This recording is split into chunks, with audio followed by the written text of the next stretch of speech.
Mazi, Mazi, Mazi Chika Edoziem, can you hear me, please?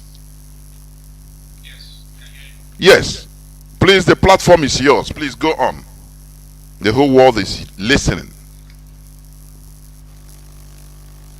Thank you, Mazi Jonathan. Good evening, great Biafrans. Good afternoon, good morning, and good night to all of you, depending on your time zone this very evening. And good evening as well to the friends and supporters of the indigenous people of Biafra worldwide.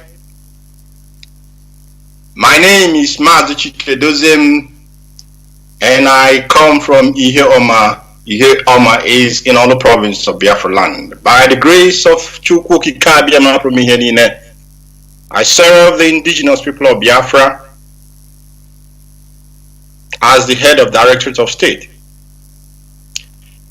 I know that it's been a while that I addressed the Biafran people. It is a strategic plan by the leadership, and it is the reason is bringing, as we had hoped, the positive results that we envisaged. But tonight, it is very imperative and very important that I address the Biafran people and, of course, address the world community.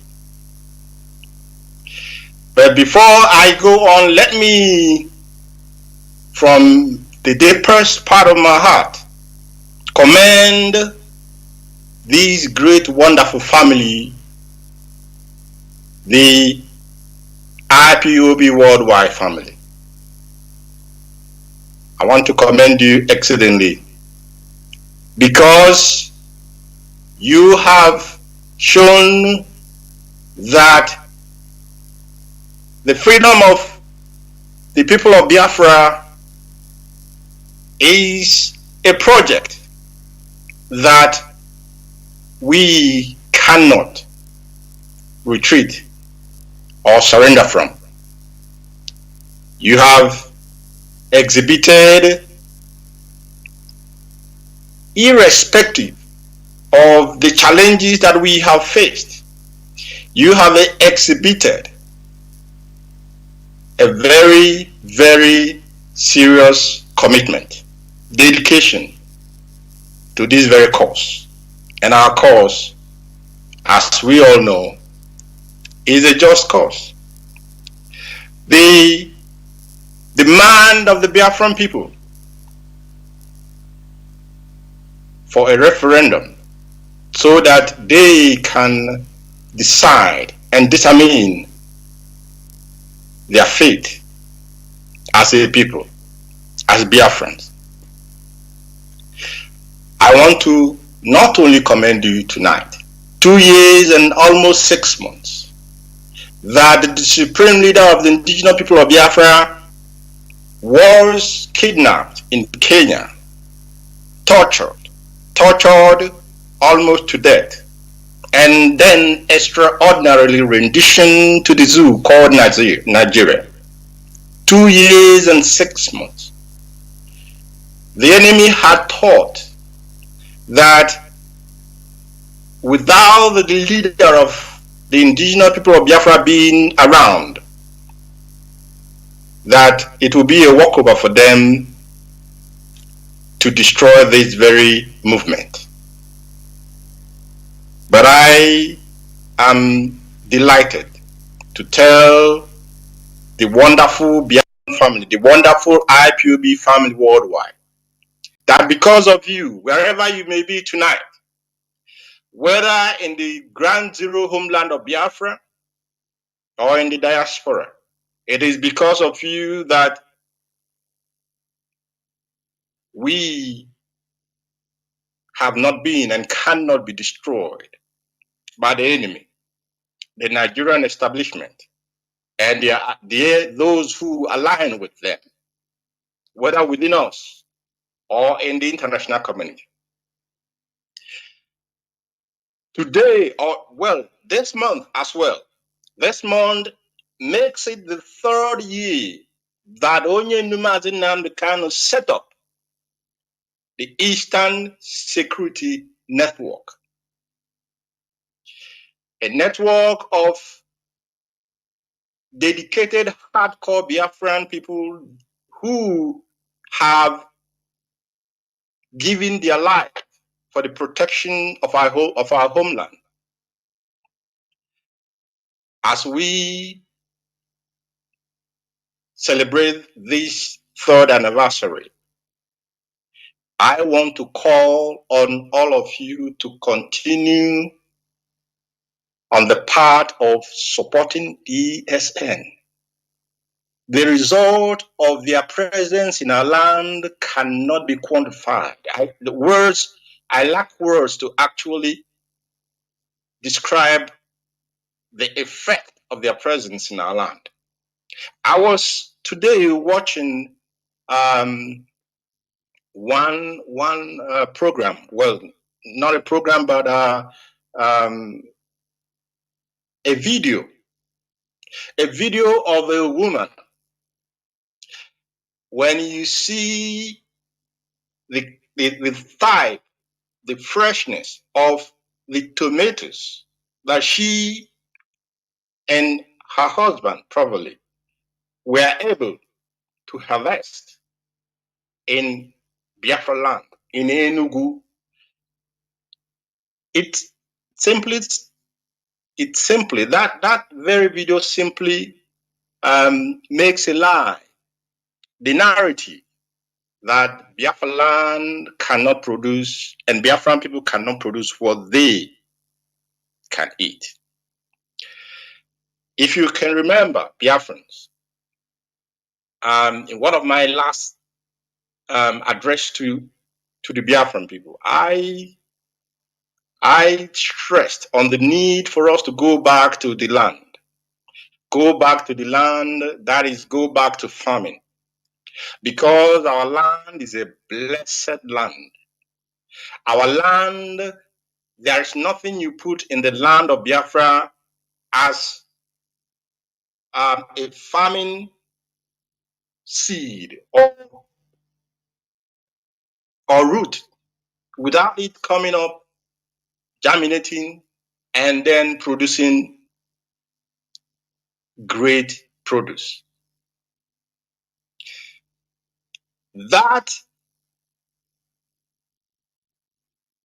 this woman and people like her, many people, many other people like her, have been able to go to the farm, that they have had the peace to be able to cultivate their farms without we seeing on the social media people who were killed, disemboweled, cut into pieces, and telling us, what can you do? This was what Mazi Nnamdi Kanu saw. And we knew where we were going, actually. That was why the setting up of ESN was very imperative.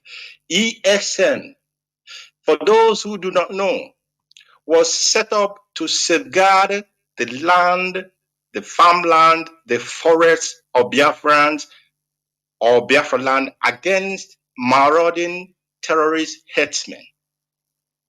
That is why ESN was set up.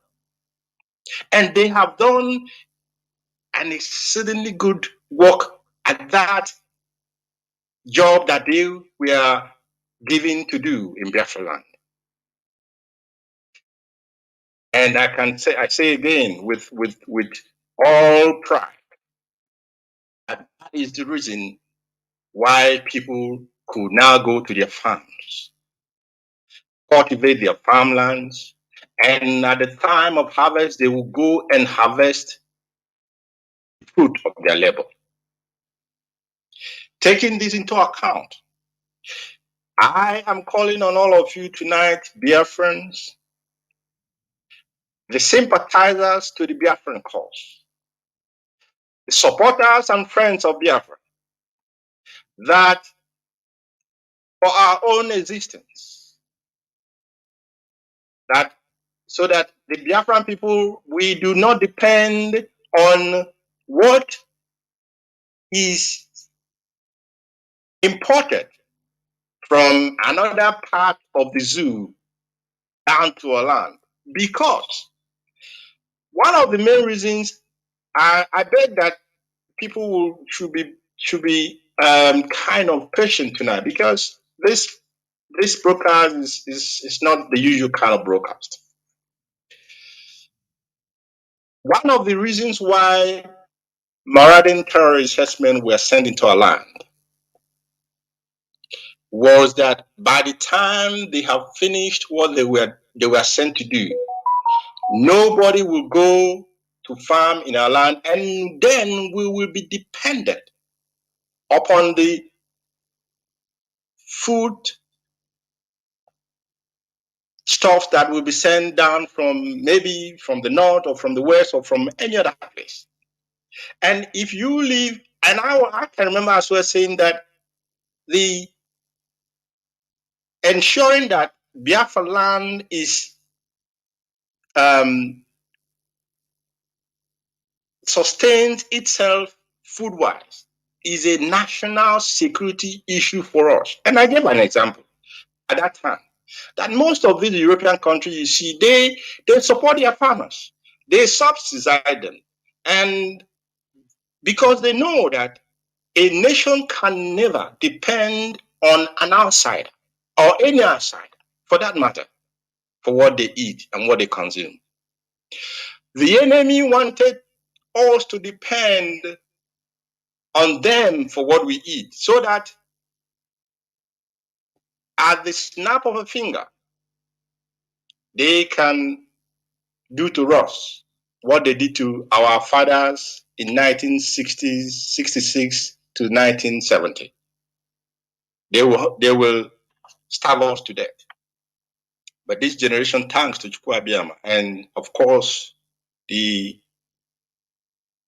ancestors of Biafrans, we already know what their plans were. And of course, we decided that we will not make that mistake that was made in the 60s.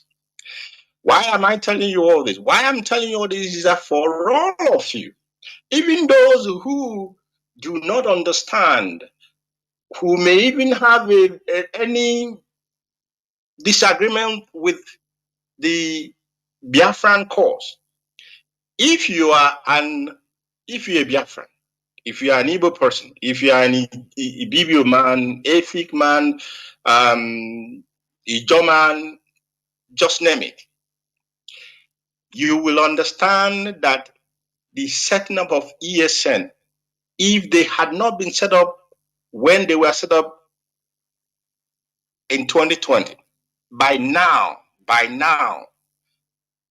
your land will have been overrun. These men, they sleep in the forest, no comfort, no bed, and no comfort of whatever measure. They sleep in the forest to ensure that women and men and our mothers and elderly, they go to their farms and cultivate their farmlands and then harvest it at the appropriate time. They must be supported.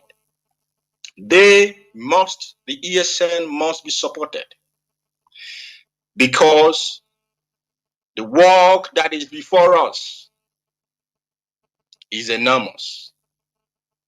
And we have sworn an oath that for us it is Biafra or nothing. On this 3rd anniversary of the Eastern Security Network, there should be and there shall not be any anyone saying, I'm tired of supporting. He cannot be tired of supporting because we have not gotten to the destination that we have set out to get to, which is an independent, free, and sovereign Biafra nation. To our international friends, when the zoo tell you that we have militia or whatever they will call their name, terrorizing, attacking their security forces and the rest of it, it's a lie. ESN was not sent or was not set up to engage the Nigerian military or their security apparatus. No, ESN was set up primarily to ensure that the jihadists, that the Fulani herdsmen, the terrorists masquerading as herdsmen who were sent in their numbers into our territory to stop our people from going to their farms. That was why ESN was set up. And I can tell you tonight that these men and women who have abandoned their families and whatever comfort that exists in the zoo, sacrificing and dedicating their life for the benefit of their people. Sacrifice. That is one of the fundamental principles of IPOB, because even apart from the ESN, the IPOB family is a voluntary family. Every support that we have received from IPOB family, these are voluntary support. Those of you who are on the sideline, the time to support these young men and women to protect your land is now. There shall no longer be any prevarication or let me see what will happen. Now is the time to support them. From ESN, I move on to the continued detention of that man who set up the Instant Security Network, the supreme leader of the indigenous people of Biafra, Mazi Nnamdi Kanu, 2 years and 6 months. And also, I want our international friends to pay attention tonight. 2 years and 6 months. I'm just talking about now the time he was kidnapped. Nigeria kidnapped him in collaboration with the British MI6 and committing an international crime, tortured him almost to death. As we know, the effect or the result of that torture they gave to him in Kenya was that he has continued to have very, very health issues with one of his ears. They almost wanted to make him not to hear anymore. Now, Mazi Nnamdi Kanu has been continuously and constantly harassed, detained, maligned by the Nigerian system since 2015. To 2015. Now count it up to 2023. How many years is that? 8 years. One man has become, the zoo have nothing else to do other than to harass this man wherever they may find him. What is his crime? I'm asking the international community. What? And of course, our friends listening, what is the crime of Mazi Nnamdi Kanu? Mazi Nnamdi Kanu said that self-determination of his people is a right. It is not a word that he coined by himself. It is not something that he formulated by himself. This is an internationally accepted, recognized, and enshrined, guaranteed right to indigenous people of Biafra. Is the indigenous people of Biafra, I'm asking this question now, maybe it's rhetorical, but I'm asking it. People must listen. Is the indigenous people of Biafra, or are they different from what the UN and AU charters dealing on the rights of the indigenous people of Biafra? Are the indigenous people of Biafra not envisaged to be entitled to those rights? Are we different? That for these long, notwithstanding the genocide that was committed on our people, 1966 to 1970, going back the program that were part of it, notwithstanding this horrendous, barbaric, inhuman act that our people suffered at the hand of Nigeria, the international community, they have remained unconcerned. I am laying a foundation for what is to come, so that tomorrow nobody will say they did not know. And please, Mazi Jonathan, this broadcast, after tonight, it must be circulated so that those who did not have the opportunity to listen, they will be availed of the same message. Because 2024 will be a different ball game. It will be a completely different ballgame. Since the international community has left us to our own fate, since we have written, we have taught, we've visited many of these organizations, our case will always be pushed under the table. And cases that do not measure in horrific nature to what happened to us will be magnified. They have left us to our fate. So the background I'm laying tonight is that 2024 maybe will be different, very, very different. So that nobody will say, IPOB, you have come again, or you have started again, or where is this all coming from?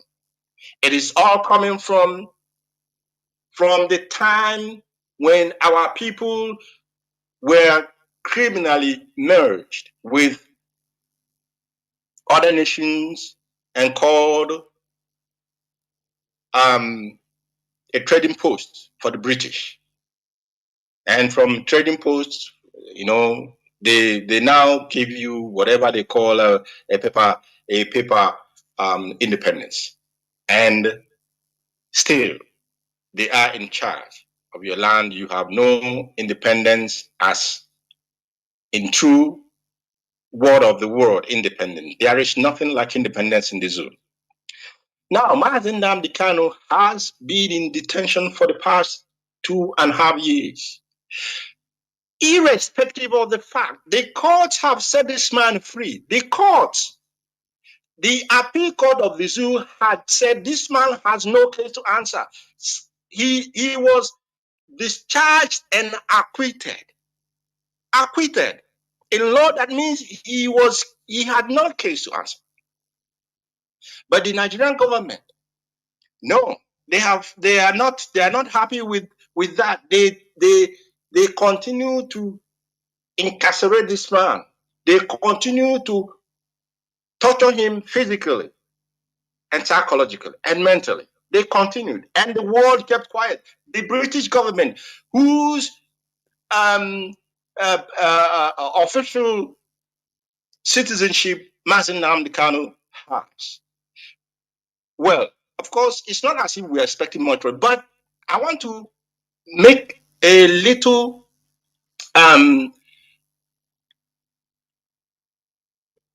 point here. The British government, Mazi Nnamdi Kanu is a British citizen. The British government was involved in his kidnap.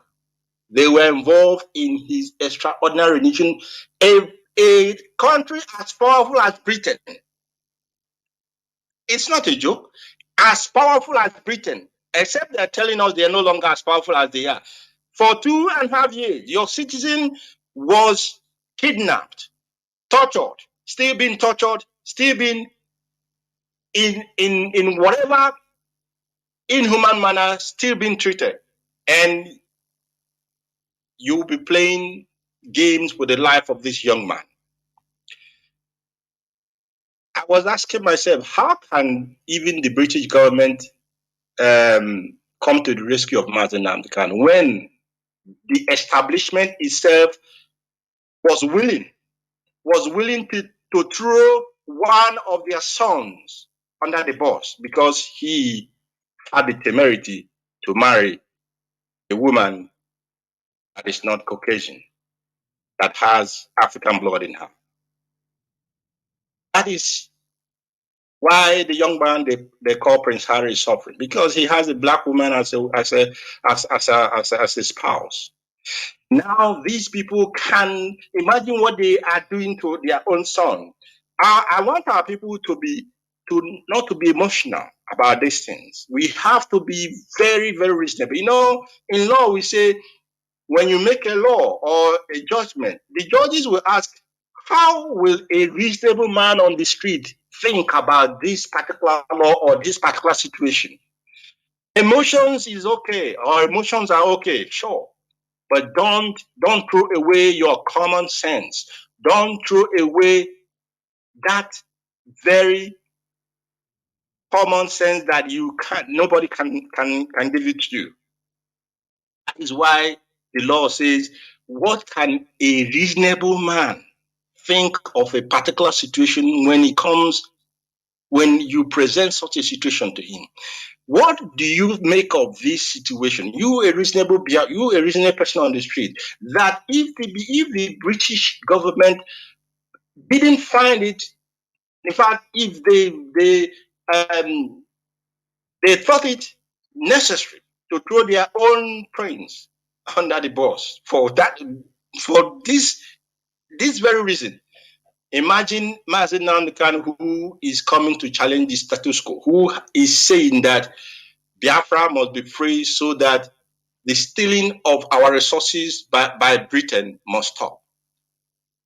This very part of my broadcast is addressed to the international community, to our friends and supporters in the international world.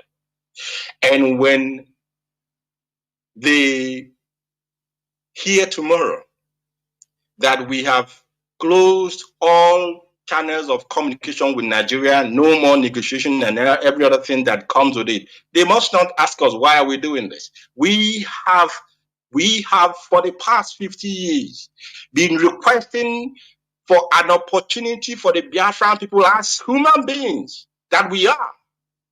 We are not less human being than any other person, whether Caucasian or Asian or white or black or green or red.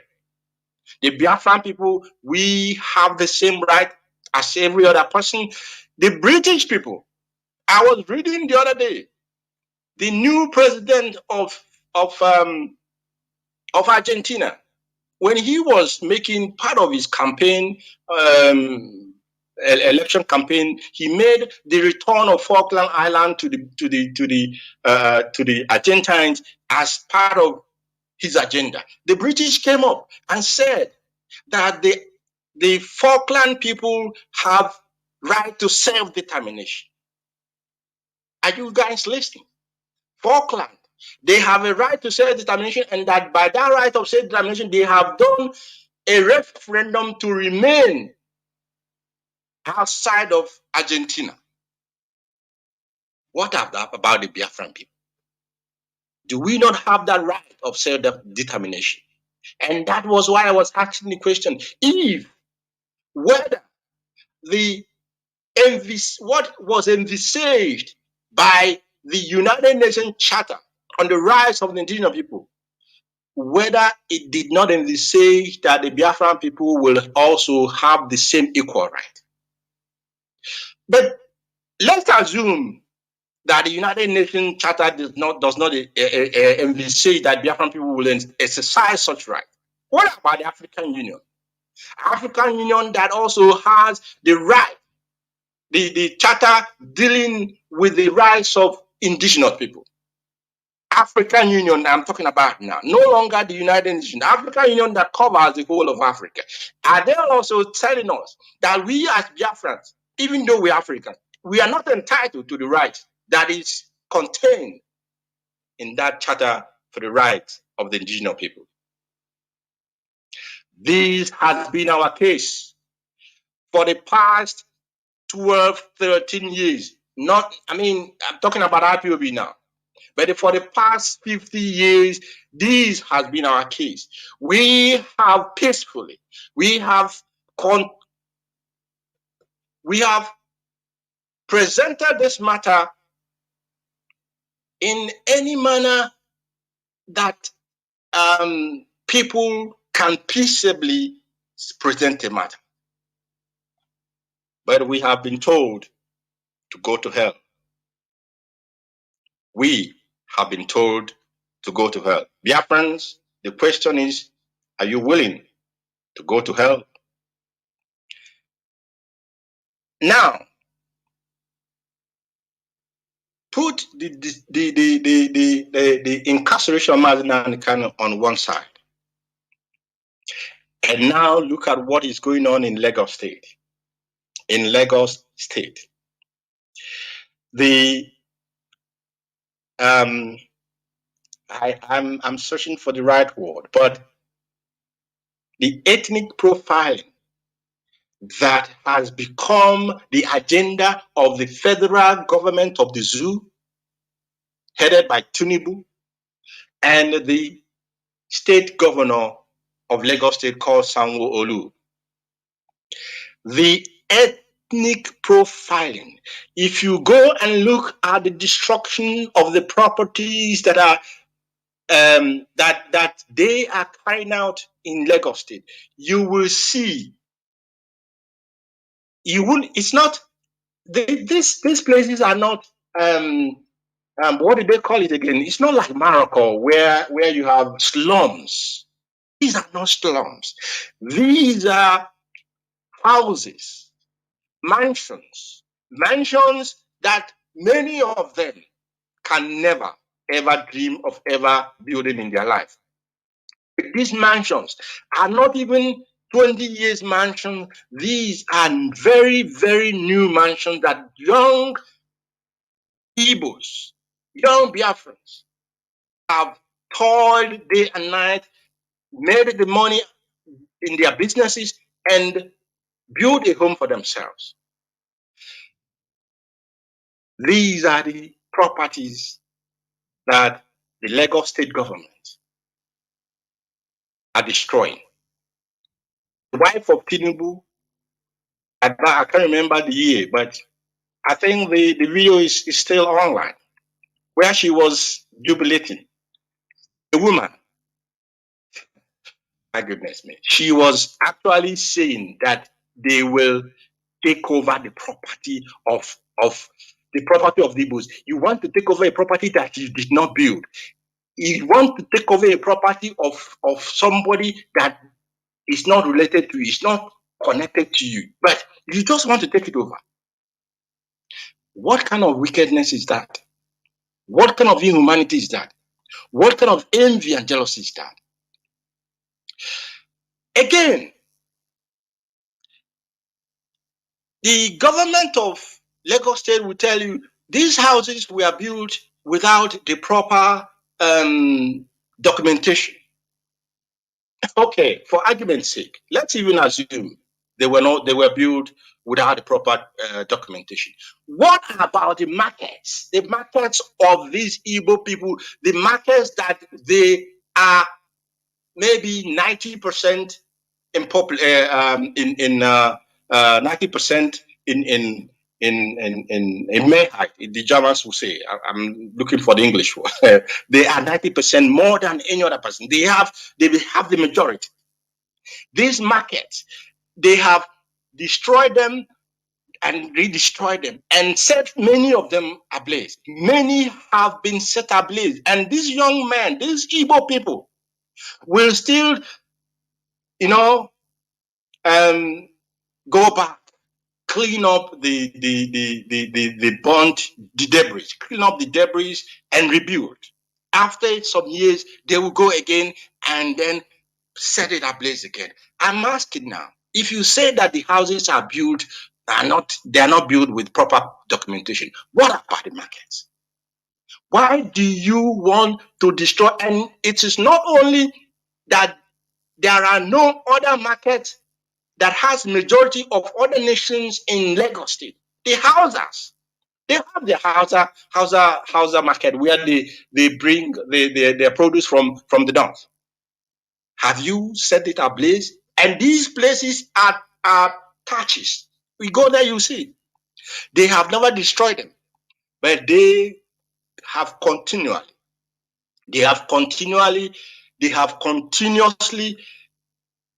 embarked upon this hatred. And when people talk, they'll say, how did they describe it? Hate speech. What? How can you describe hate speech when you are deliberately ethnic profiling a nation of people and destroying their properties, their way of life, their means of livelihood? What else can be more hateful than this very act? I am telling the Yoruba people,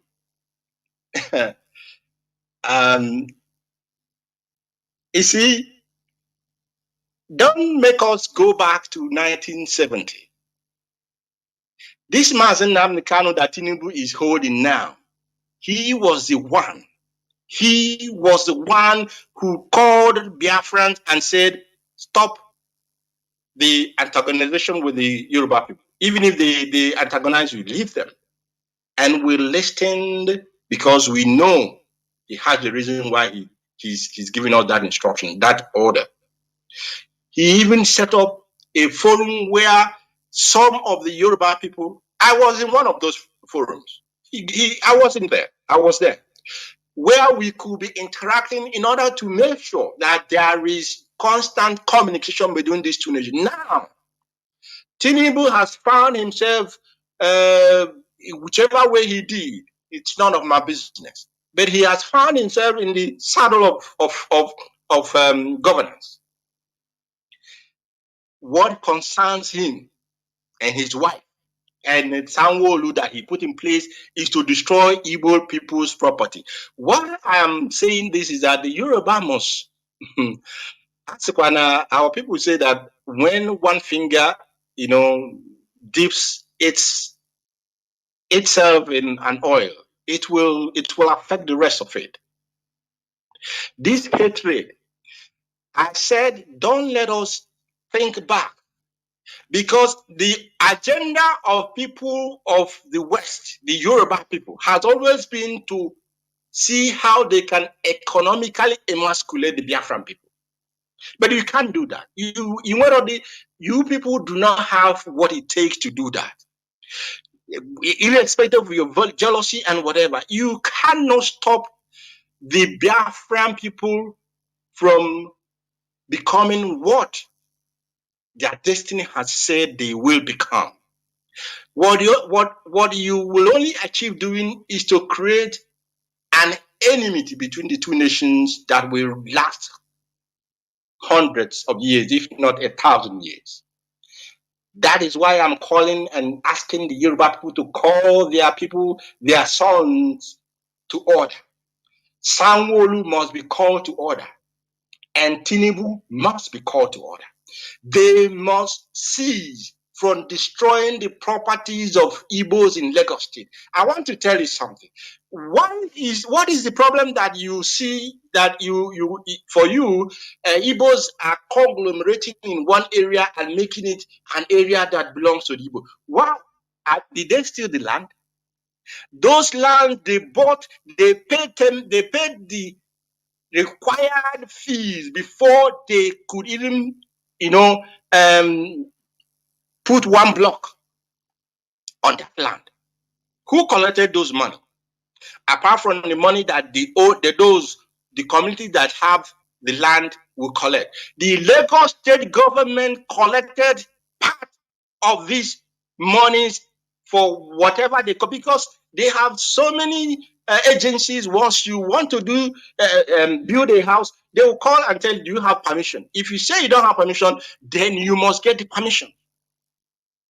So why I'm saying this is that the Igbos that have land in Lagos State, they have the proper permission, they have the proper document. The government is aware that this land is has been bought, is about to be constructed upon, is about to be developed. But no, they want to eat their cake and they will collect the money from the Igbo people. Let them construct their house. After constructing these mansions, these beautiful houses, you have no humanity in you. You carry one useless baka, or what they call bulldozer. One bulldozer. Something that somebody suffered for years. In a twinkling of an eye, you go down and you bring it down. And you call yourself a government. You will pat yourself on the back that you have done well. The Yoruba must listen tonight. The destruction of Igbo property must cease, must stop in Lagos State. What they are doing, when they finish in Lagos, the other cities and other states will take a cue from them, and then it will be the story repeating itself. I am so touched, but I don't want to be angry, because anger is a negative energy. It will becloud our sense of reason.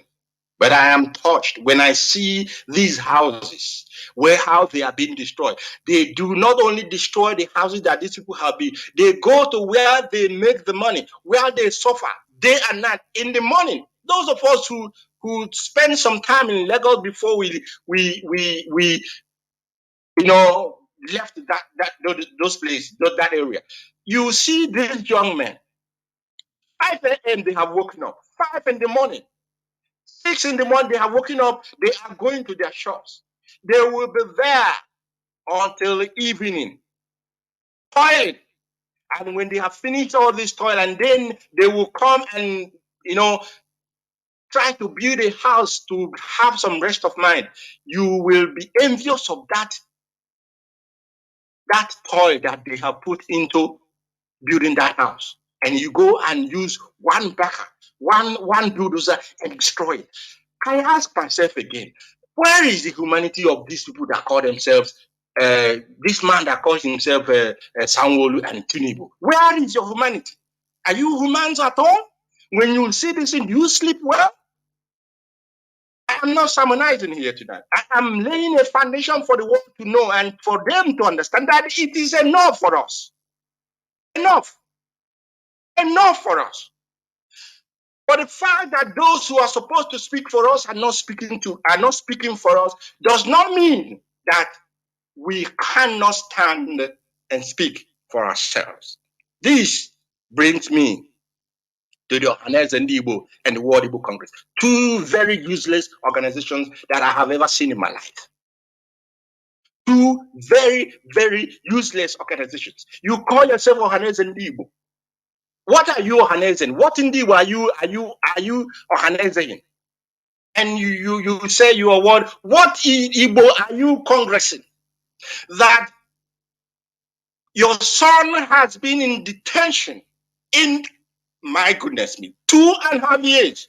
You have not what it takes to bring him out.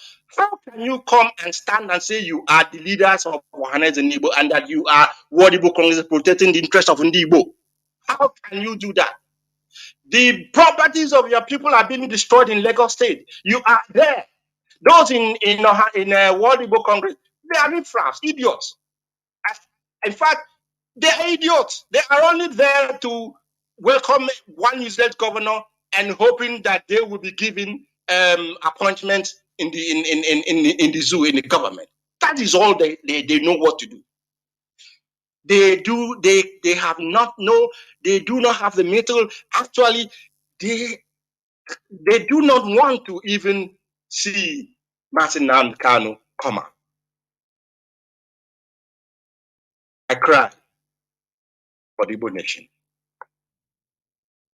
I cry for the Igbo nation that no one can stand anymore. Haneze Igbo is a bunch of men that do not know they do not know the history that brought Haneze Igbo to being. I'll tell them tonight. They do not know.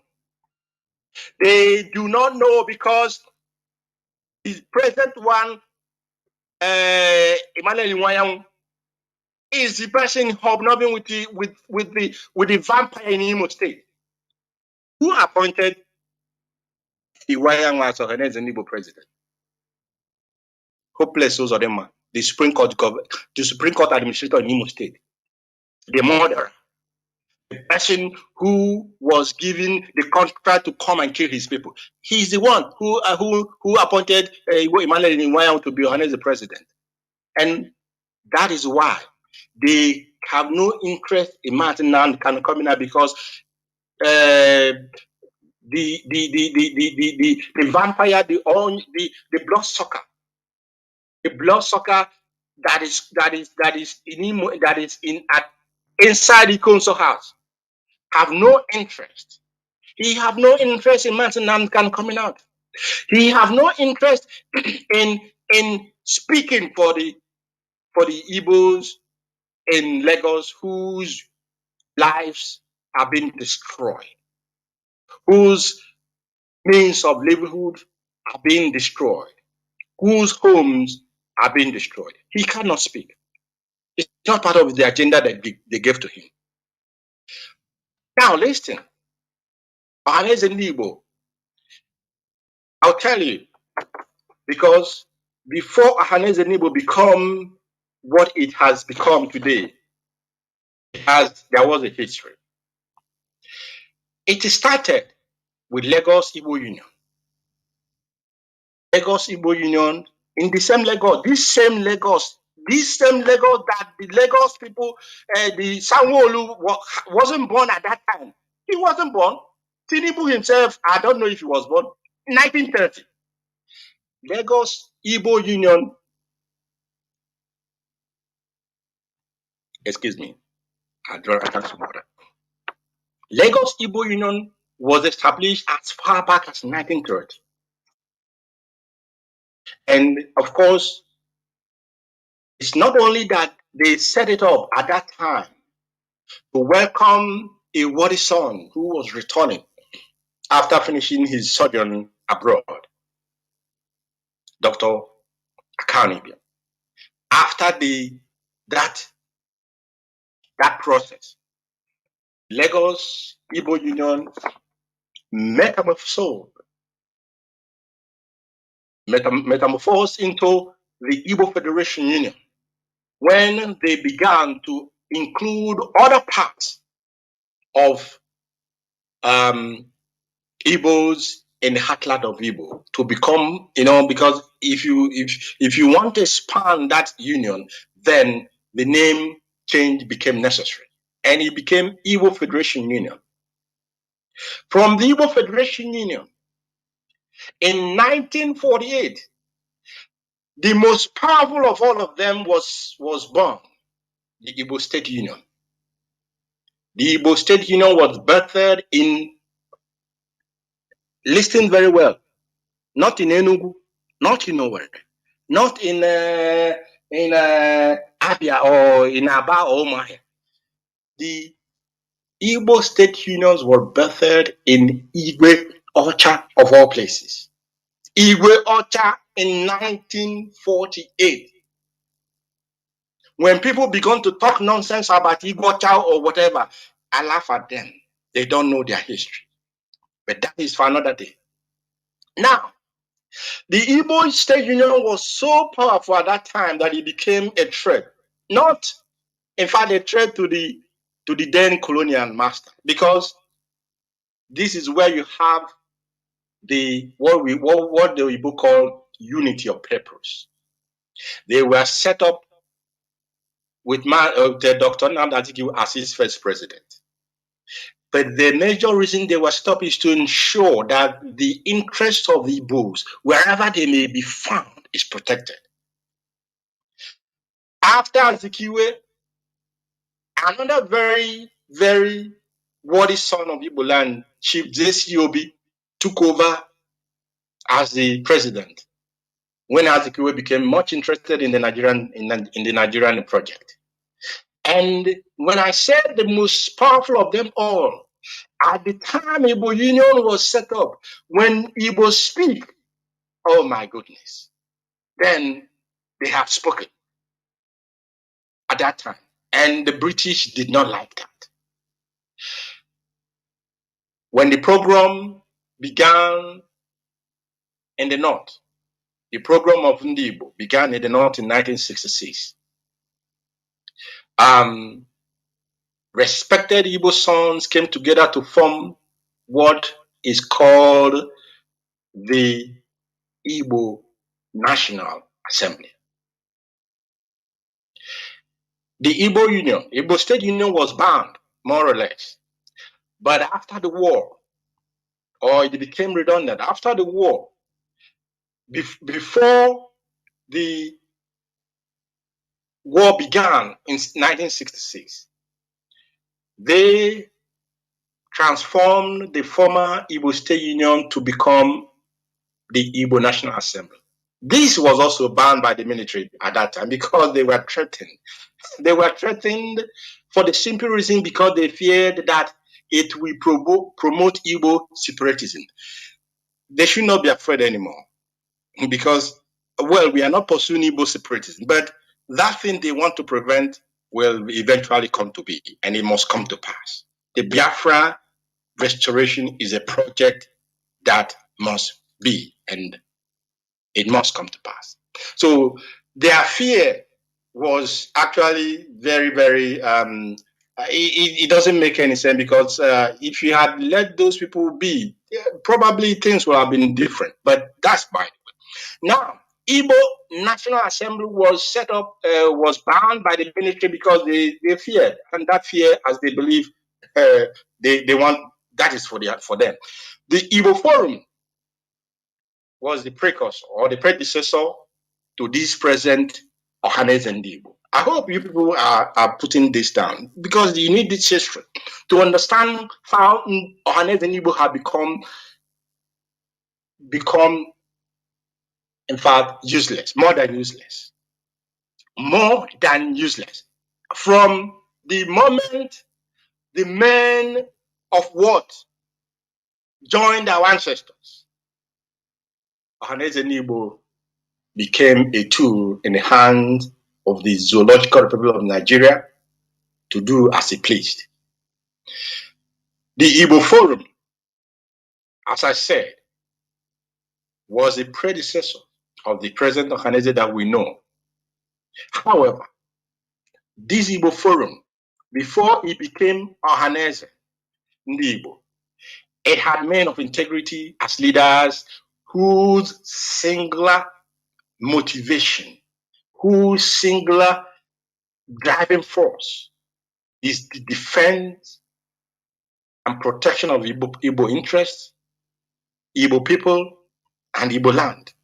When I talk about Igbo here, I'm using Igbo in generic form as it encompasses every part of the former eastern region of the Zoological Republic of Nigeria.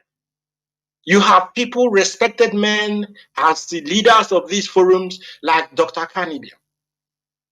You have Professor Ben Wabers. You have Dr. Michael Ihe Onukara, popularly called M.I. Opara. You have the best of all the poets you can ever think about, Dr. Pius Okibo. You have Chief Jerome Udoji. You have Chief Dennis Osadebe. These men have the interest of their people, and when they speak, they maintain their stand. When they come out to speak on behalf of their people, it does not matter. It is the interest of their people that comes at the forefront. And that is how it has to be. Because the world politics is run on interest. America cannot defend your interests and jeopardizing their own interests, as well as Britain. So, why did Ohanese now become the sissy that they have become?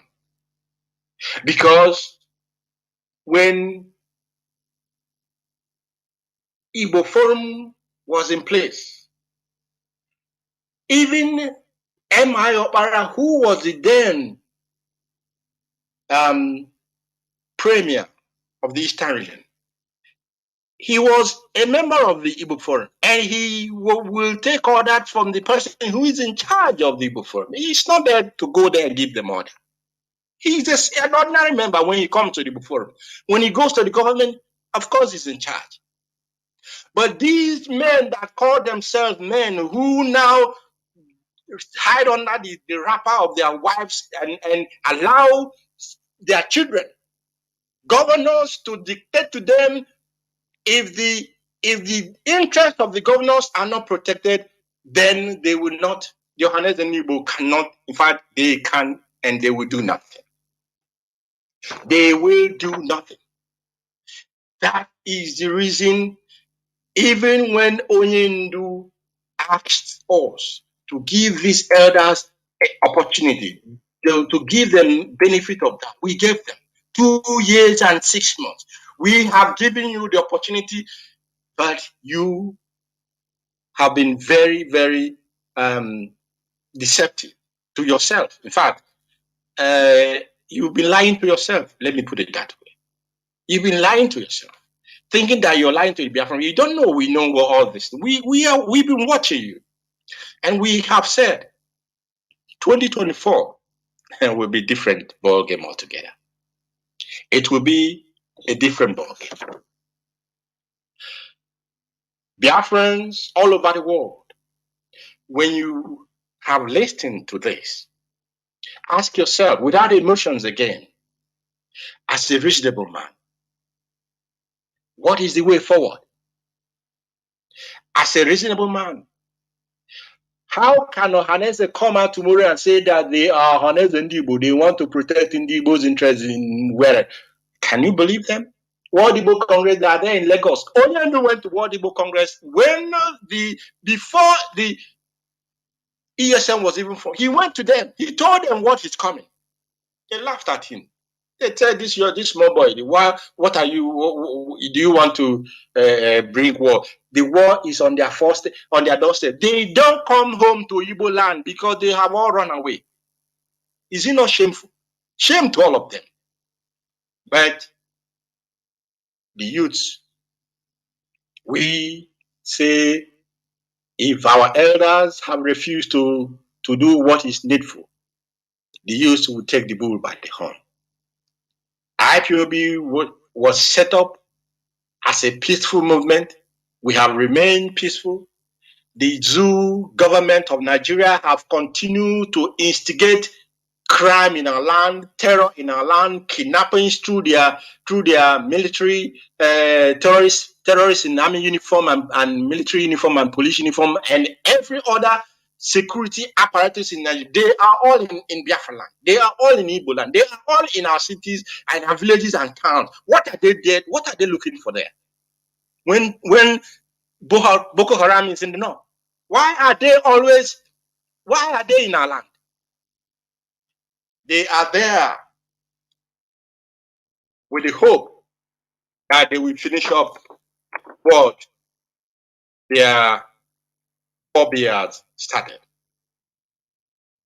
Those who were part of the massacre of Biafrans, of the genocide against Biafrans. Two of them are still remaining. Sanjo and what is his name again? Gowan. These are they played a major role in this. Obasanjo's hand is rippling in the blood of Biafrans. Gowan's hand is dripping in blood of, and I don't know the Amaram plan. Sorry if I move into Igbo. I don't know the plan to cook it out for them. But my prayer is that they will live 1-2 more years and see what this generation will do to the zoo. 1-2 more years. They should live and see what we will do to them. And to those who call themselves our elders that are the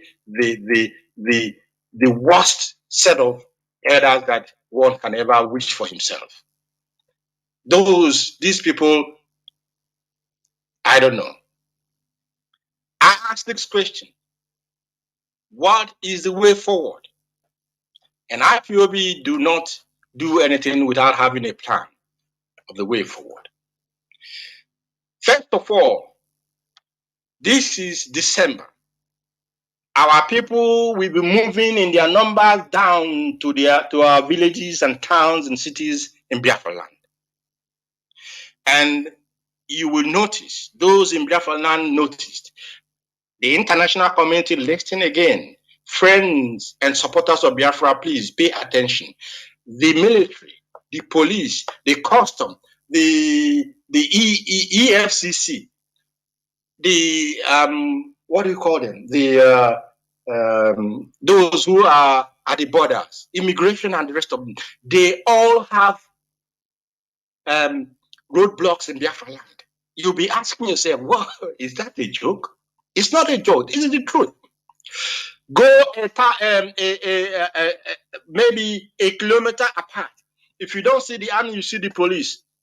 If you don't see the police, you see the road safety. If you don't see the road safety, you see EFCC. If you don't see EFCC, you see the immigration and the national defense. What do they call them? Civil defense and the rest of it. You see all 1 kilometer apart. What are they doing there? Extortion of the highest order. Inter-Society wrote a report sometime last year. These people are extorting on a regular basis, on a daily basis, billions of dollars. I'm not talking about naira. Naira is a worthless toilet paper. Toilet paper that we buy here is even more has more worth than naira. These people extort billions of dollars from our people, those who are genuinely going about their normal businesses. The transporters, you will pass, oh my goodness. In one road, if you are traveling from Onitsha to Owerri, and you will see that you will be paying your toll gate to these separate roadblocks that the zoo have set up there. Are you telling me that the army chief of staff does not know that his boys are on the road, harassing our people, extorting our people? Are you telling me that the Inspector General of Police does not know that his people are on the road in Biafra land, extorting and harassing and killing our people? Are you telling me that the other security agencies did not know? If they do not know that these people are there, then they are illegal. If they are illegal, we will deal with them as illegal roadblocks.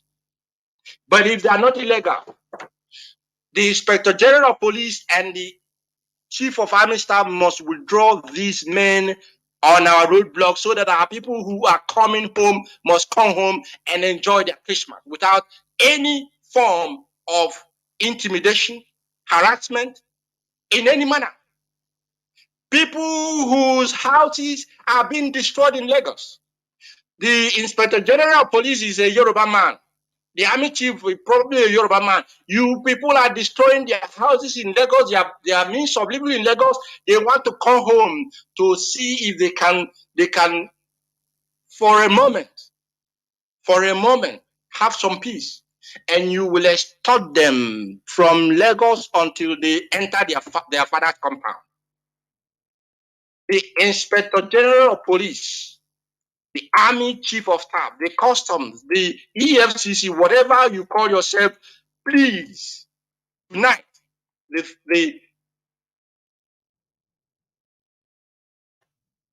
3rd of December 2023. If you're not listening to this very program, people should send it to you. They must send it to you because you will not say that you did not hear our complaint. We have complained to the international community. We have cried. We have buried our dead. We have, treated our wounded. Nothing has happened. Nothing has happened. And I'm telling you, they must remove these roadblocks from our streets, from our villages, from our towns, from our roads. If they do not, we IPOB will not be held responsible when our ancestors rise up against them. I am warning them now. In fact, I'm giving them expo. They must remove them so that our people must come home and do some soul searching and ask themselves a very hard question. Furthermore,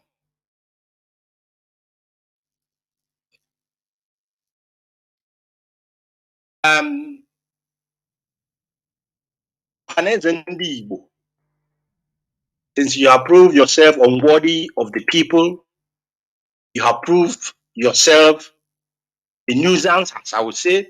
Honestly, I'm so disappointed. So World Igbo Congress. In fact, World Igbo Congress is these ones are. In fact, I don't even need to be calling them. They are just they are just only in USA making noise, making only noise. Now, the Ohaneze Ndi Igbo that goes around claiming to be something when you are nothing. You have made yourself redundant.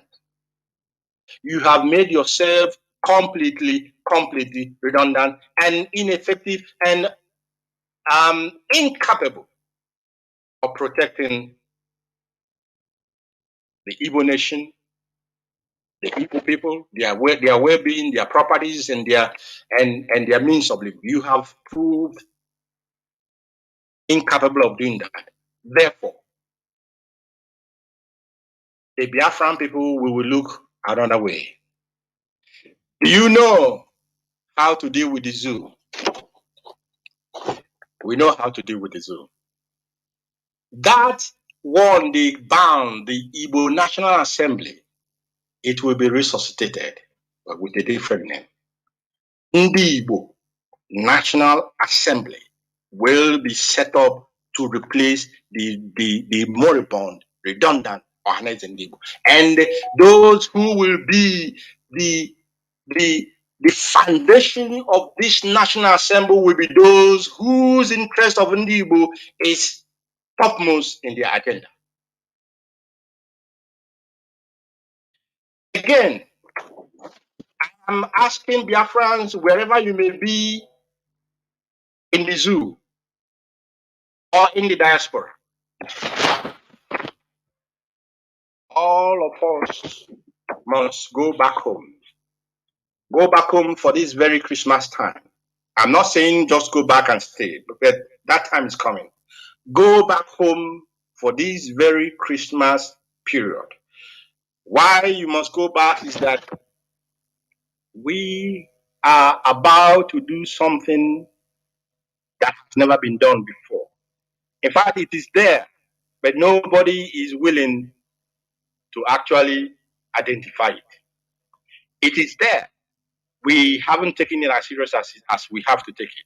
So every one of us must go home, and the communities, each community must gather and make sure that amongst them, the oldest amongst each community must be identified. And this oldest, of course, you have the first oldest, the second to the oldest, third to the oldest. You have to identify these old, the old people in each community. They have a job to do, but that will come. This will be the community level that we have been practicing, and it has been working for us. We are going back to the community level. And those who will not take this very serious, you will actually make your community to be behind when the time comes, because we are no longer, in fact, we are impatient to move ahead. So, and that is why I am asking, that is the reason I said that the army chief and the police chief and the other chiefs of all the security must remove their people from our road, so that our people can freely come home, enjoy their peace, and then if they want to travel back, they travel back. But meanwhile, when they come, each community must sit together and identify the oldest amongst them. The oldest amongst you who will be given responsibility at the appropriate time. The channel of communication will be there. The Igbo National Assembly will be set up. It will and must be set up. Ohaneze has disappointed more than disappointment can be made. And we cannot continue to do the same thing, even though it is bringing out failure and failure and failure. It is time to take our destiny into our own hands, and this IPOB that Nnamdi has set up, we are ready to do that. Again, many of you may remember that after the war, I'll still call it UNN, because they haven't changed their name yet, but they will change. The name change will come. The University of Nigeria in Nsukka was a center of excellence when it comes to learning. Those who went there, if you go to UNN then, apart from the same jealousy of comparison, UNN was a center of excellence. We had men. I can't remember Professor Dike. Yes, Professor Dike, the one of the first VCs of UNN. These were men who, when they were there, I think Ebo and the rest of them, they also did well. But I don't know how UNN is. I'll be honest with you. I don't know how they are at the moment, but they have a responsibility also as well in our march, in the way forward to the realization of our dream. The UNN has a part to play. Remember, after the war, what the zoo did was to, they said that we had a research and development unit at UNN, which was used to manufacture whatever the Biafrans used to, prosecute the war. Are you people listening? They did not harness that intellect, those people who were able to do the unthinkable with the little they had. No, Nigerian government did not say, okay, the war is over, come help Nigeria to replicate that thing you replicated in Biafra. It was not the agenda. The agenda was Igbo must be brought down. That is what they think about each time they go to bed is how will we bring Igbo down, not how are we going to make Nigeria to grow. That is the politicians in the zoo. That is the system in the zoo. That is the structure in the zoo. That is what the British have learned them to do. Have taught them to do. The University of Nigeria and Nsukka then, yes, if they had a research and development unit that helps Biafra to produce what Western nations were producing, what stops you from saying, okay, come on, let's build let's build together, use your whatever you know how to build and develop, to make this country a good one for everybody. No. They closed down the chemical engineering faculty. They closed down the research and development institute. If you want to go, the chemical engineering, I don't think they are offering it in the UNN at the moment. They are not. Why? A university of that repute, of that caliber, they are afraid. They are afraid that the university will produce another Obunigwe for the Biafran people. Don't worry about that. The zoo must not worry about this. Therefore, the part that UN must play is that the Research and Development Institute must be resuscitated. I know they have a Research and Development Institute that deals on herbs and medicine. It's not what I'm talking about. I'm not talking about a research and development, how you research on herbs. Oh, that is important. I'm not belittling it. It's important. But development of Biafra, a nation can never develop if you do not produce anything. It cannot. Onyendu calls it a rentier economy. That is what they are running. You cannot pull us down forever.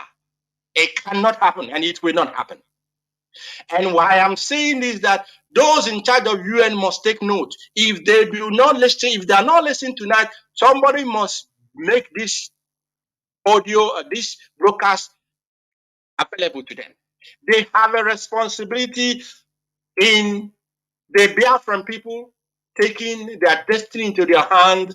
They have a responsibility in us moving forward. Therefore, these two units, the Faculty of Chemical Engineering must be opened. If it never was there, it must be opened. And the Research and Development Institute must be reinstituted.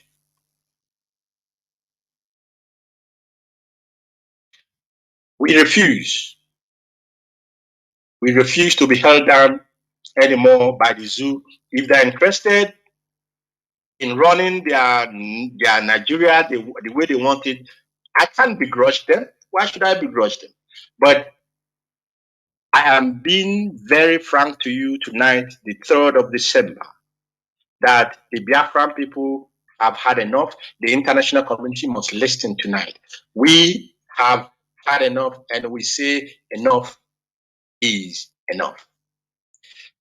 And the first assignment that we are going to carry out, and UNN must be part of this assignment. That is why I said the Research and Development Institute must be put in place. If UNN, let me make this very clear. If we say that the firstborn son, if you say your birthright, there are younger ones waiting and ready to take that birthright. One of the main reasons why our land and our people are running to Lagos, taking their businesses to Lagos, is because we do not have a functional seaport in Biafra land. Those, again, the friends of Biafra must listen. We have One in Iguacha. We have Warri Seaport. We have one seaport in there is seaport there is One Seaport. There is Warri Seaport. There is another seaport in Calabar. There is another seaport in Akwa Ibom. Do you know friends in the international community and those listening to us, do you know that these 4 seaports in the southeast in Biafran territory, none of them is open to the public for use? It was, I think 1 or 2 of them are in the private hands. Private hands, my goodness me. Private hands. And they will now force our people, those who are doing their business in Aba, doing their business in Onitsha, in Newi, and all the places, you will import your raw materials, those manufacturing, or your goods, and you will, ship it into Apapa or Apapa in Lagos. The same Lagos, they are destroying our property. The same Lagos, they are destroying our market. The same Lagos,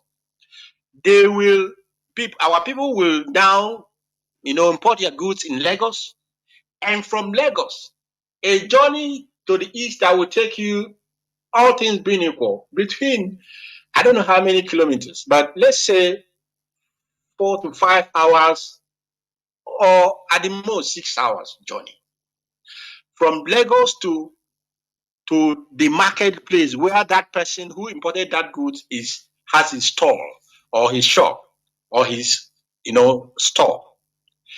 There will be checkpoint,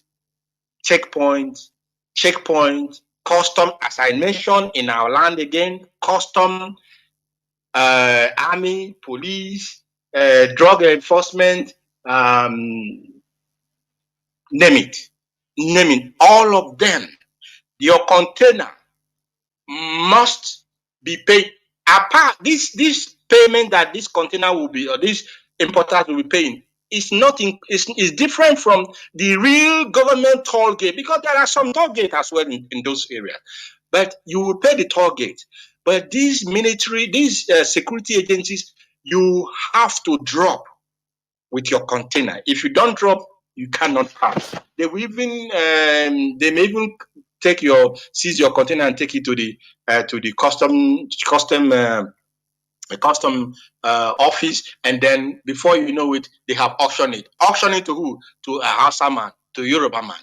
My dear friends of Biafra, my dear supporters of Biafra, my dear international community, which nation, which people can continue to live in this manner for the rest of their life? Being honest, being very honest. I ask you, which people, which nation can accommodate what the Igbos, what the Biafrans have accommodated in Nigeria, despite the horrendous treatment? We had hoped that Nigeria will be a place for everyone to live and develop at their pace. That time has come and gone. That time has come and gone. Now, as I was saying, these, containers will be, by the time they reach the market on or area market or Newi market, or whichever market, you have maybe spent 50% of the cost. Another extra cost, 50% extra cost of what you have already spent to clear these goods, and these you have to add before you can sell these goods, making these things exorbitant, extraordinary exorbitant to our people. Are we going to continue in that form? Is anybody actually advising Igbo to continue to sit down and watch and then allow this generation, this race, to be destroyed economically, culturally, politically, and what have you? If you can allow your nation, your people, to go through what we are going through and then allow itself to be destroyed, we say we will not allow our people to go through what we have gone through again.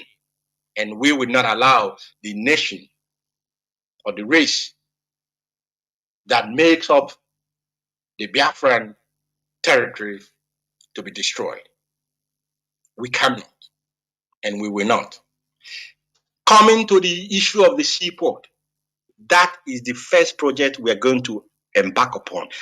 It reminds me of the Sambakwe men that had the interest of Igbo in their heart. And these like the Okibo them. Okibo who was the finest of the poets. Okibo left his comfort and went into the bush during the war. How many of these idiots that call themselves Hanese Nibu and World Book Congress can leave the comfort of their place and do what people like Okibo did, and they cannot measure him half of his repute as a poet? Or is it M.I. Okpara that they can compare to? No, they cannot. Now, Ndi Igbo, you're listening to me very carefully. This is the project of the year. This is going to be our first community project, because this Mbakwe, the first airport in Imo. The Imo airport that we talk about today was community project. My father contributed. Many people contributed. And therefore we built it. That is what we are known for. It pains me that people are envying our resourcefulness, our desire to develop our land. People are envious of that. Where does that happen? We are not asking, okay, people have already said, the government of the zoo have refused to allow competition. Is competition not intrinsic with democracy? Competition is part of democracy. You have maintained that there is going to be only one port in the zoo. Now they are building a second port in Lekki, second seaport in Lekki. Why the East have none? And if you tell me it is Lagos state government that is building it, fine. I'm fine with that. The Biafran people will build our own seaport. Let me see. And I'm saying it that the zoo will hear me, and that the international community will also listen. We are not going to ask for permission. Not in this world, not tomorrow, not ever. For this very project to be built, we will not ask any permission, and we will construct it. The state it will be built upon, we know the areas where we have tributaries that are putted or are booted into the ocean. We know. We will do our homework, and how will I put it now? Anyway, we will do our homework, and the state that we have chosen that will serve the interests of the people of Biafra the most will be chosen. So that, let's see, let's even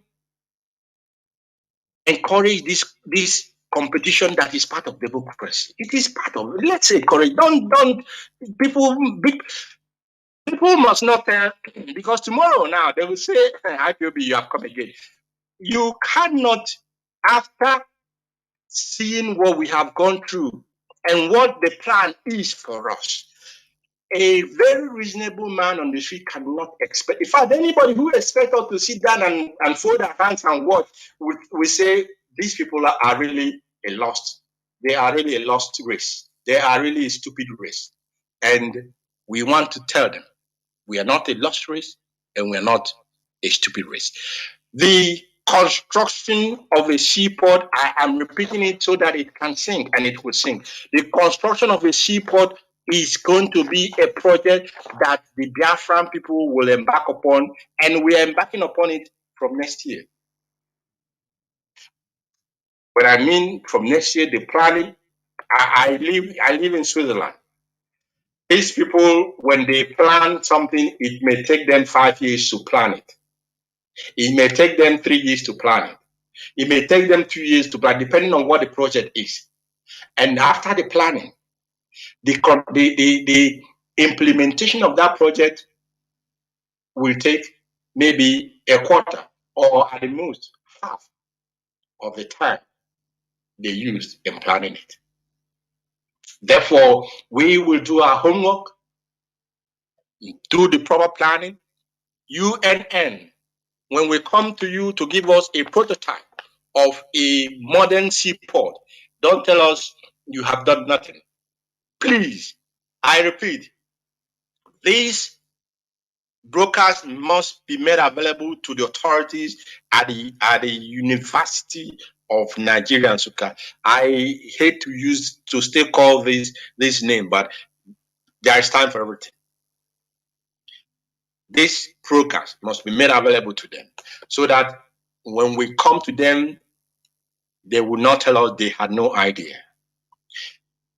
When we come to them, the research and development institute that you're setting up, it already has a starting job to do. It already has a starting job to do. So this is why I am maintaining, and that is why I said that our people must return. They must return because we must own ownership of what we are about to do in our land. Everybody must be part of it. Every family must be part of it. And every community must be part of it. We will come to the issue of international airports. They know, even if Enugu has been designated as international airport, no plane lands in Enugu without first going to either Kanu or Lagos or Abuja. They would take our people, and by this they make the trip to be so exorbitant, so expensive, the flight ticket to be so expensive that you even begin to wonder, does it really worth it to fly down to your homeland from Zurich, from California, from wherever land you may reside in at this very moment? It is part of the agenda. They have tried to politically make you useless. They know that politics actually the ordinary Igbo man is not interested in that much in politics. They are interested in their way of, in their economic activities, in their businesses, in their commerce. That is what have made us with 20 pounds in 1970. That is what has made us to be the I'm not saying this, out of pride, but out of the recognition that the fighting spirit of the Igbo man can never and will never be subjugated. Not while this generation is still alive. Not while IPOB is still there. That spirit of Okonkwo, when the elders refuse to do what is proper, then the youth must take their charge. I'll tell you one story.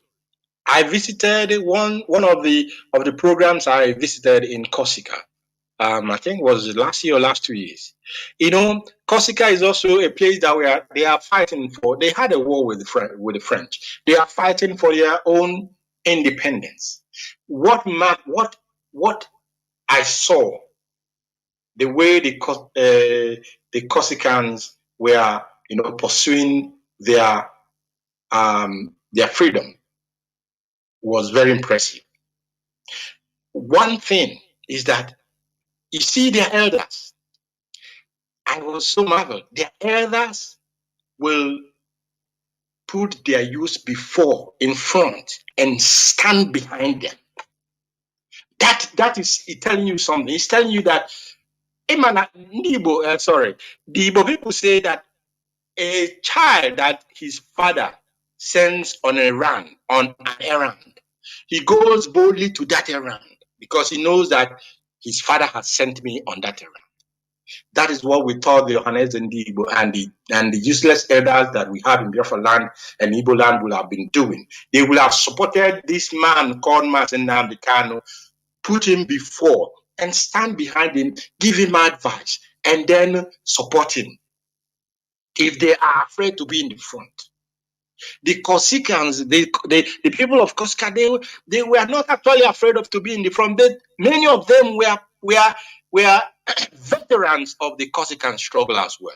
But because age has come, has come up, caught up with them, they said, okay, we have ours. One man, his son, his children were not one. I think in fact, the whole family. The whole family is involved in the pursuit of their freedom.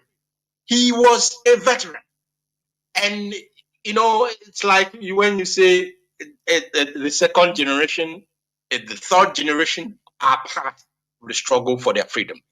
Is anything better than freedom? I ask. Give it to me and take everything else, because there's nothing better than freedom. We who live in the West, we experience it, irrespective of whatever, how do I say it now? Whatever, drawbacks you may have, you are seeing, you are in fact enjoying very, very, some very good extent, to some very good extent, you are enjoying freedom. We are enjoying freedom in the Western world. And our people in Biafra land that's why many people want to run away, because it is so suffocating where they have found themselves. And we want to tell them that everyone must tighten their belt and sit up. There is going to be a new dimension in the years coming, starting with next year. We are giving the zoo until the 15th of December to release Mazi Nnamdi Kanu. We are not begging them anymore. We are giving the zoo the 15th of December to release Mazi Nnamdi Kanu. If they fail to release him, that is their business. And I'll leave it at that. I call upon all of you Biafrans, wherever you may be tonight. Those of you who, for now or for some time, been standing on the sideline, it is the time to join this very movement so that we can together save our land and save our people. There is a reason again why I said that the oldest man in each community must be identified. And this brings me to the second assignment, or the second reason why they have to be, identified. First of all,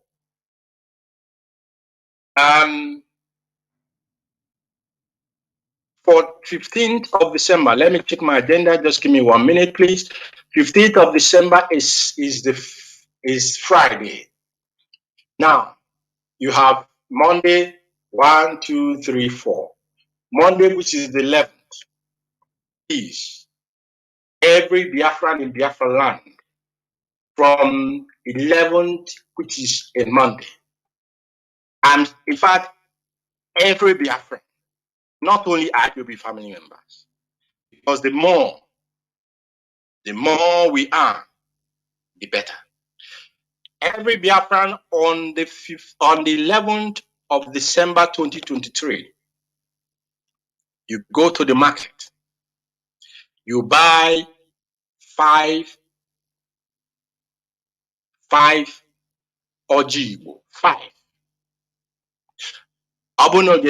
Sorry, if it's going to spoil, you can buy it each day, but you must start on the 11th. The Ojibo, that you're going to buy must have 4 lobes. 4 lobes means that it must have 4 parts. Now, the elder, apart from the fact that the generality of Igbos must, Biafrans must partake in this, the elder of each community, not in Lagos, not in California, not in New York, not in Switzerland, the elder must be on the ground and the ground zero in Biafra land. If the highest, if that elder is away, then the second in age, that is the next person who is oldest, or the third. But the person that will use this orgy, what we call egorgy, person that will use it must be in Biafra land. And on the 11th, the first orgy you have, use it to call upon our ancestors, call upon them, and ask them that the time has come. The time of their promise, we are about to begin. After you have prayed to them and any other thing that you want to pray, you break that kola. It must have 4 lobes. Please, listen again. 4 lobes represent, first, it represents the 4 market days of Eke, Ori, Anonko, and as well the 4 elements of nature. When you pray before the first orgy on 11th, don't eat the orgy, throw it to the spirit, throw it away to the ancestors. On the 12th, you repeat it. On the 13th, you repeat it. On the 14th, which is the 4th day, and the 4th, you see, you have 4 days representing the 4 market days. Your orgy must be 4 in lobes or in parts, and representing the 4 elements. You do that on to the 4th day. The 5th orgy, which is on the 1, 2, 3, 4. The 5th orgy, no, I think we will start on the 10th. I beg your pardon. We will start on the 10th so that 10th is a Sunday, Monday 2, and the Wednesday is the 13th. Now, the 5th orgy, you will use it on the 14th. Before the 15th court date, you will use this one specifically. It may have 4 lobes or 5 lobes. It doesn't matter. But on the 14th, the same process shall be done, but specifically the prayer will be to commit Mazi Nnamdi Kanu into the hands of our ancestors and to ask them to take control and take charge of the 14th.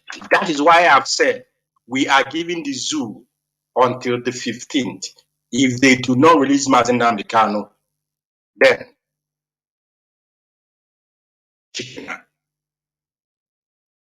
15th is the day that our patience will run its course. If they do not release Mazi Nnamdi Kanu, we have not said this before. We have not given the zoo. We have been peacefully following you, and we have not made this very, very clear statement as I'm making it tonight.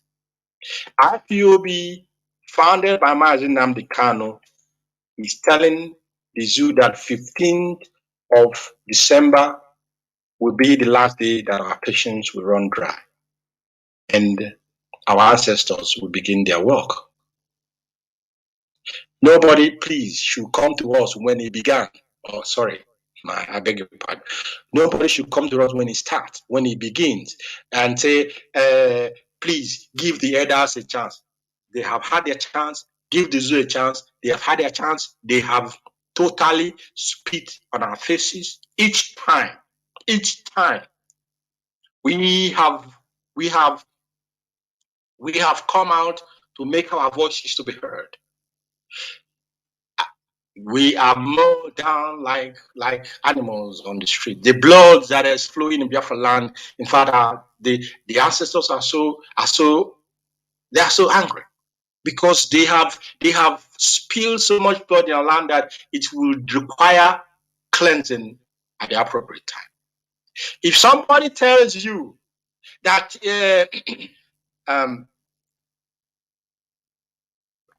I beg your pardon. If somebody tells you that, why are you calling your ancestors? Ask him.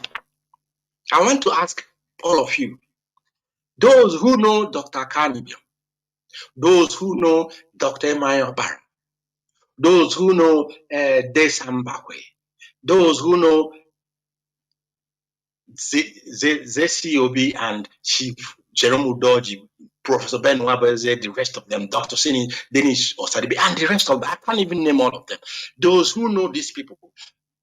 Then those who knew our fathers that fought, that laid down their life, that sacrificed their life for you and for me, that died for Biafra.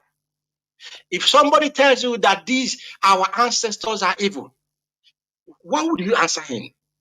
What people, I forgot Dr. Chino Achebe, who refused the Nigerian Merit Award and or no, whatever. I forgot people like Professor Denibo, people who fought, Dr. Pius Okibo, people who left their comfort and sacrificed for me and you. And somebody, are these not our ancestors? I want to ask all of you.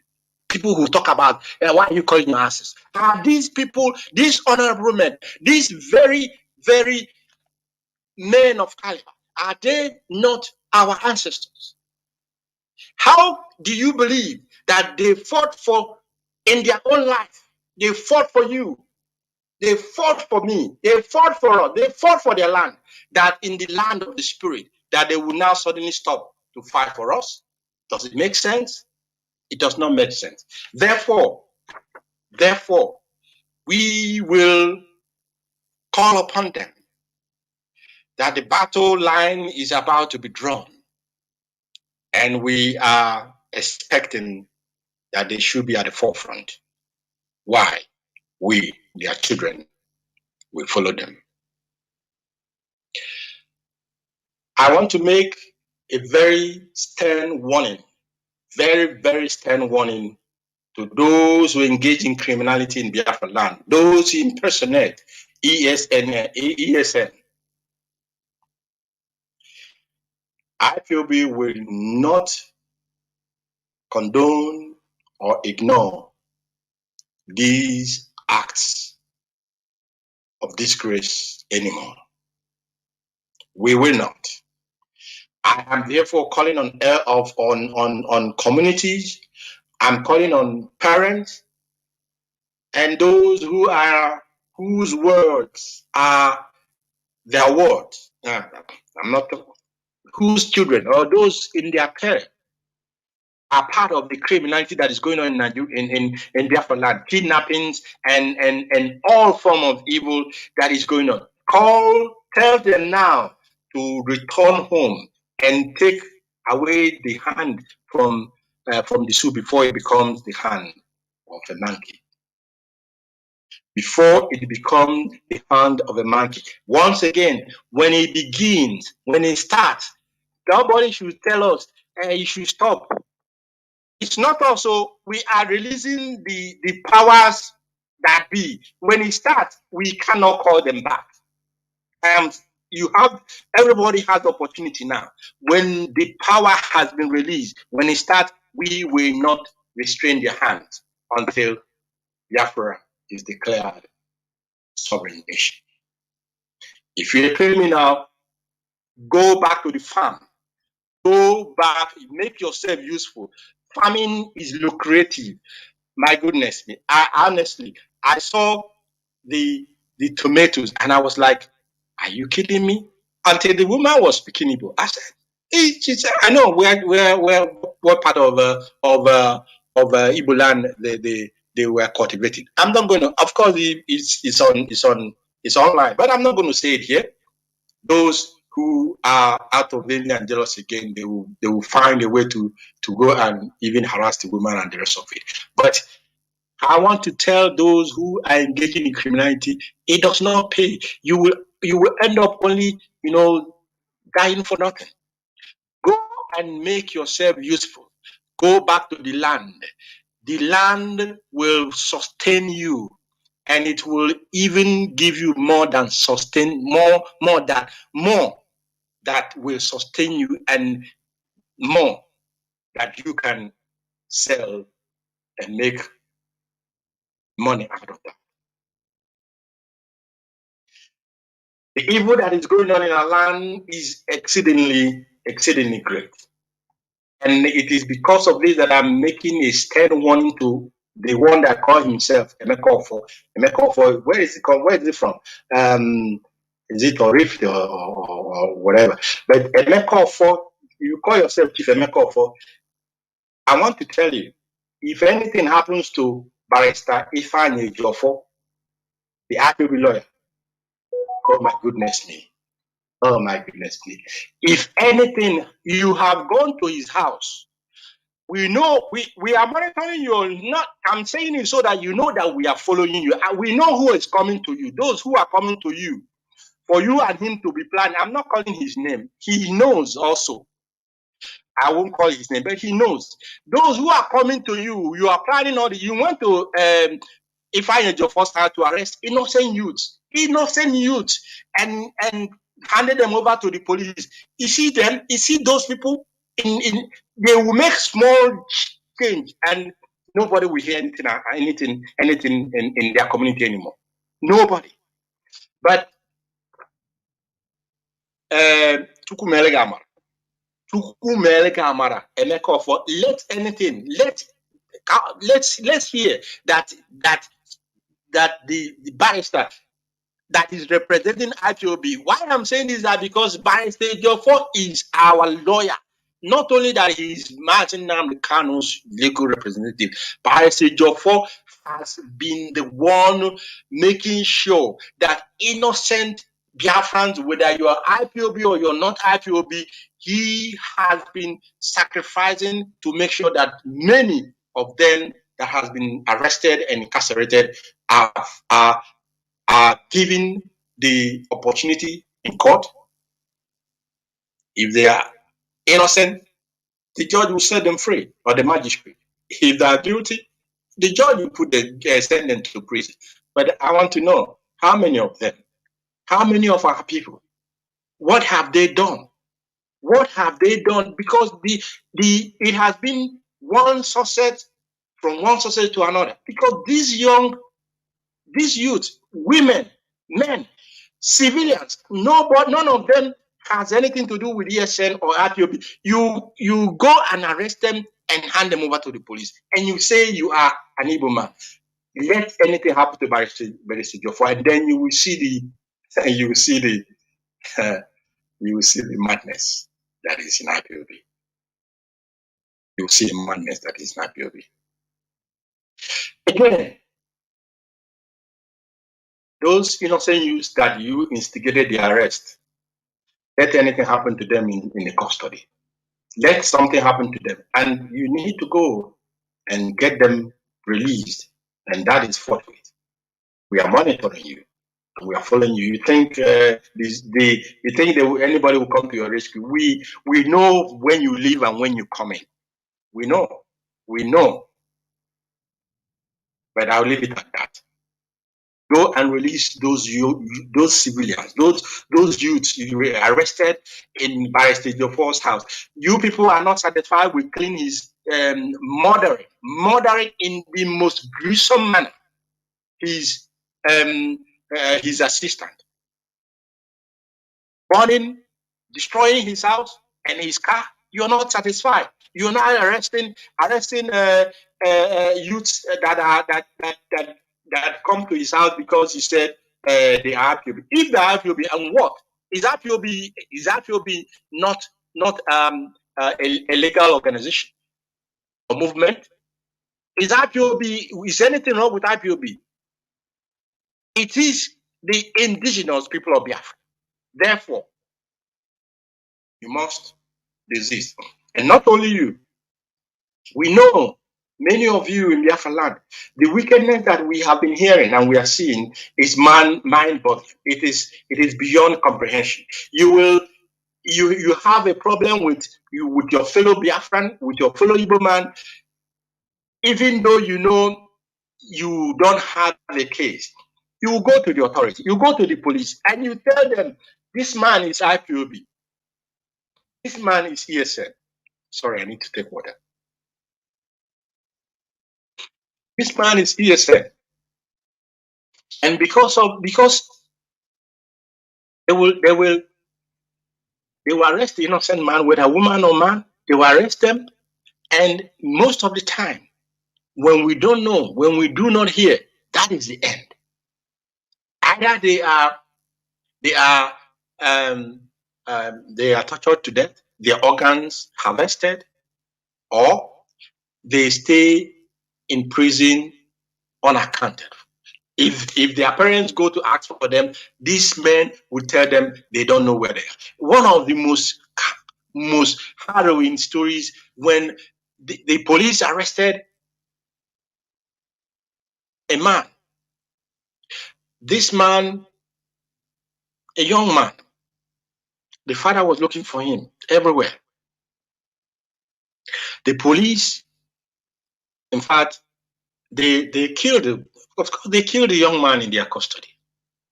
When they killed the young man, they told the father to bring money for his bail and money for his treatment. The man is already dead, but they want to still extort money from the man. And when the man brought this money, they handed him over the corpse of his son. It breaks my heart. It breaks my heart. And you said we should keep quiet and let our youth be destroyed in this way and make them lose hope in their own land. Our ancestors forbid, and Chukwuka shall forbid that. We will not keep quiet, and we will not let that be.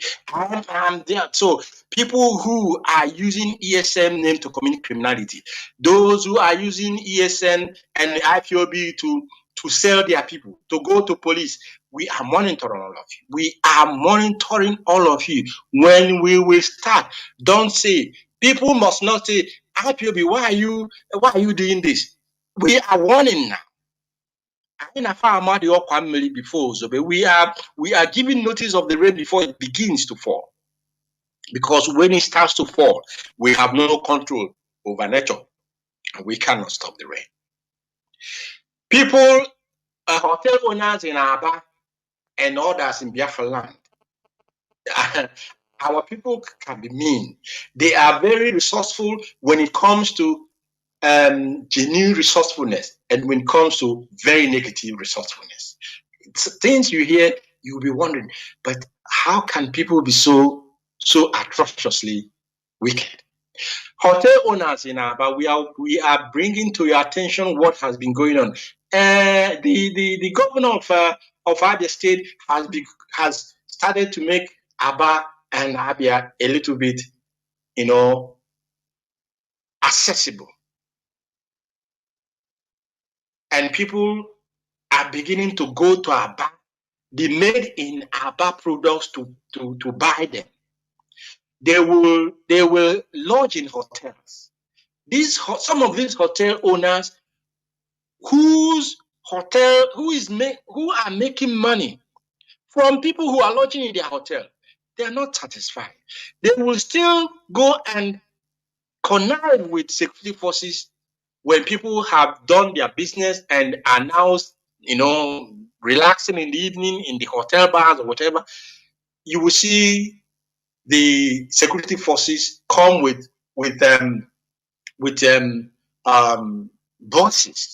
buses in the night. People who are drinking, who are just spending their time and their money, you will pack everybody from the same hotel, and they will pack them. The hotel will still remain open. All of you who are doing that, Allah Biafra will deal with you. Allah Biafra, the land of Biafra, of course, You are part of those who shall be cleansed for us to get what we are looking for, what we are pursuing. If you do not take away, if you do not retrace your steps, you hotel owner who have made it a point of duty, or who have made it, another source of making money to sell your own, to sell your brother, the land of Biafra shall meet you at the appropriate time. Don't sabotage the Biafran struggle. Don't sabotage this very Biafran struggle. If you do, you have yourself to be. You simply have yourself to blame. Have yourself to blame. Now, finally, and I am addressing Dr. Oti of Abia State specifically, and other governors in Biafra land. And why I'm addressing Dr. Oti is that he is in charge of Abia State. It is in Abia State, law anta to be specific, that not less than 70, not 1, not 7, not 2, not 3, not 10, 70 Biafran citizens, civilians, their corpses, their decayed bodies were found in law anta. Ordinarily, that becomes automatically a crime scene. A crime scene, sealed until, first of all, the identities of those who their corpses, their remains were found must be identified. Their parents, their loved ones may be waiting, thinking that they are alive. They don't know. And we are here comparing like what the idiot in Nnamdi did at the time he was governor. What is his name again? What is his name? The one that left before Soludo came in. I can't remember their names but the former governor of Anambra State, he was comparing the life of a Biafra. Was it Abia State? Yeah, it was the Anambra governor. He was comparing the life of a Biafran to 500,000 and the life of a cow. He's telling if they kill our people, they will pay 500,000. If they kill a cow, now, Law Panther, doctor, please. IPOB is happy with what we are doing in Abia State. We do not have intention to have any issue with you. But Law Panther is a crime scene. A crime scene, it must be sealed off. Sealed off. Sealed off. You people must stop making the life of our people to be worthless in the eyes of outsiders. That is why they don't take any, they don't care about our lives. Is it you again? I mean, you know what is proper. Law Panther must be sealed up. And you are not making apologies and begging. You can't beg them. It's a crime has been committed there. Everybody who were, I need a water, please. Those who were in charge of Law Panther must be called into questioning. The investigation must be thorough. And those that died must be identified. Their remains must be given back to their families for proper burial. That is our way. That is our culture. And after that place, after this crime has been solved, then Biafran people will decide, of course, when I mean Biafran people in Abia State, they can decide what they want to do with Law Panther. But we have said it before, Law Panther must be transformed into the biggest, most modern marketplace in the whole of Africa. not touchers. Not when we talk about marketplace. It's not you build a house. I'm not talking about touch houses or all these lock-up stores you build. No, because we are about to show the world that that fear they have, that they don't want to see another Japan in Africa. They shouldn't be worried, because we will actually be better than Japan. So Biko Edmo, I'm saying this now in our language. Biko Doctor Governor Alex Toti of Abia State, please seal off the law of Anta, because it's a crime scene. It is a crime scene. Don't spit on the spirit or on those that have been kidnapped. These were victims of kidnaps, murder. Even many of them may have paid ransom, their families may have paid ransom, and they were still killed. How can our people be so heartless? In fact, they want to forget that matter already. And the useless cattle sellers are complaining that they go, oh, what are you complaining? You should be arrested, because you people, it is in your vicinity. You people were in charge of that place. Omandele or Jews or Kaloma, Omandele Amma in this world and in the next world. Omandele, he was the one that brought this hardship on our people. And something that is similar to this law banter is that Dr. Oti again and other states in Biafra land, stop patronizing Northerners, in the sense that we heard that you want to construct a, what do they call it again? A trailer park. Trailer park, man, for what? How many Igbo people have trailers? Is it Dangote trailer you want to construct where they are all Fulanis into another community so that they will become a second law of Anta? Can't you people reason for once?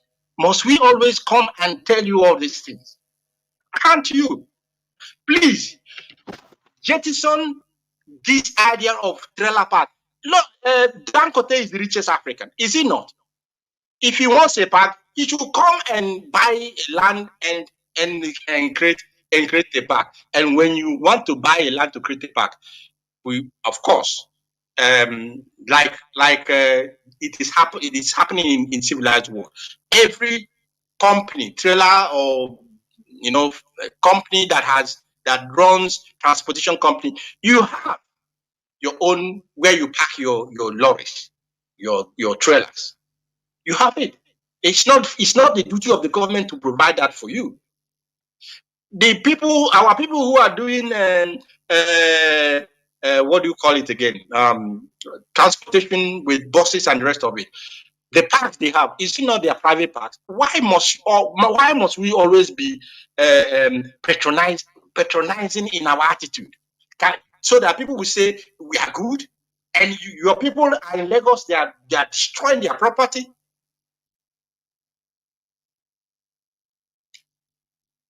I will leave this program as it is for now. I want to reiterate that our people must be prepared to support ESN. This is our last line of defense.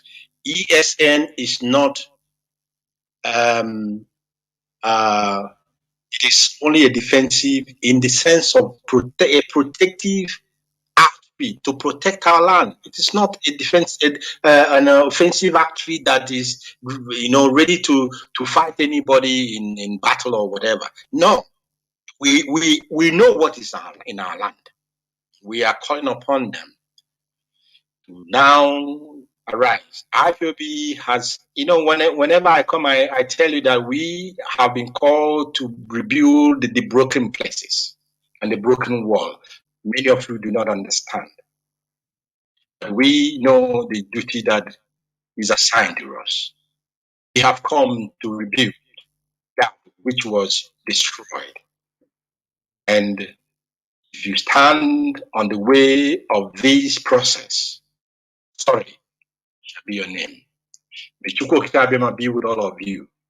And may you, in your respective units, family units, IPOB family units, zones, and countries, may you continue to grow in wisdom, in common sense, not in emotion. And please, the youths must go back to the land. We must feed ourselves. We must take farming as if it is, as if our life depends on it. And of course, our life depends on it.